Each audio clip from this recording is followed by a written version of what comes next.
વઢવાણ તાલુકાના રામપર ગામની સીમમાં અંગત અદાવતમાં અધેડની હત્યા નિપજતા ચકચાર અંદાજે 4 થી 5 શખ્સો દ્વારા તીક્ષ્ણ હત્યાના ઘા ઝીંકી 65 વર્ષીય અધેડ ઘનશ્યામભાઈ ખેરની હત્યા નિપજાવી નાસી છૂટ્યા. પ્રાથમિક તપાસમાં ખેતરમાં પશુઓ આવી જવા બાબતે બોલાચાલી બાદ મામલો ઉગ્ર બનવા પામ્યો હતો. મૃતક આધેડની લાશને પીએમ અર્થે હોસ્પિટલ ખસેડવામાં આવી.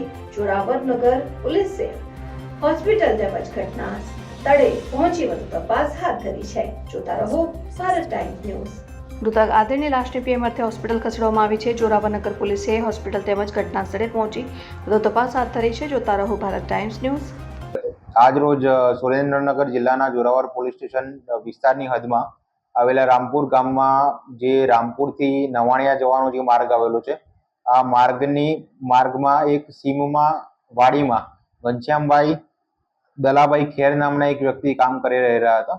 આ જ્યારે પોતાની વાડીમાં કામ કરી રહેલા હતા ત્યારે નવાણિયા ગામમાંથી આશરે 6 જેટલા ઈસમો ત્યાં એમની વાડીએ આવી ગયેલા અને તેમને મારામારી કરવામાં આવેલી હતી તેમની સાથે.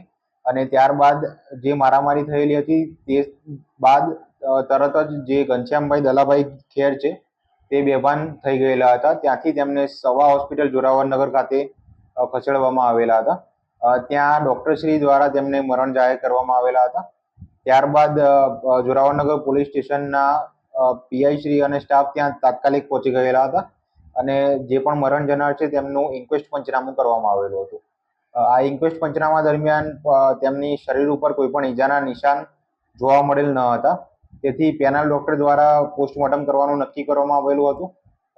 મહાત્મા ગાંધી હોસ્પિટલ સુરેન્દ્રનગર ખાતે મરણ જનારનું શરીર લઈ જવામાં આવેલું હતું અને ત્યાંથી પેનલ ડૉક્ટર્સ દ્વારા ફોરેન્સિક પીએમ કરાવવા માટે અભિપ્રાય આપવામાં આવતા મરણ જનારનું જે શરીર છે, મૃતકનું જે શરીર છે તેને પીડીયુ મેડિકલ કોલેજ રાજકોટના ફોરેન્સિક વિભાગમાં પીએમ માટે મોકલવામાં આવેલ છે. અત્યારે જ્યાર સુધી પ્રાથમિક જાણકારી મેળવવામાં આવેલી છે ત્યાં પ્રાથમિક જાણકારીમાં ઢોરની અવરજવરની બાબતે કોઈ મગજમારી થયેલી હતી અને આ કારણોસર કુલ 6 જેટલા ઈસમોની જાણકારી મેળવવામાં આવેલી હતી. તેમાંથી લગભગ 2 જેટલા ઈસમોને હાલ રાઉન્ડ અપ કરવામાં આવેલા છે અને એફઆઈઆર લખવાની પ્રક્રિયા પૂર્ણ કરેલા બાદ તેમને અટક કરવામાં આવશે.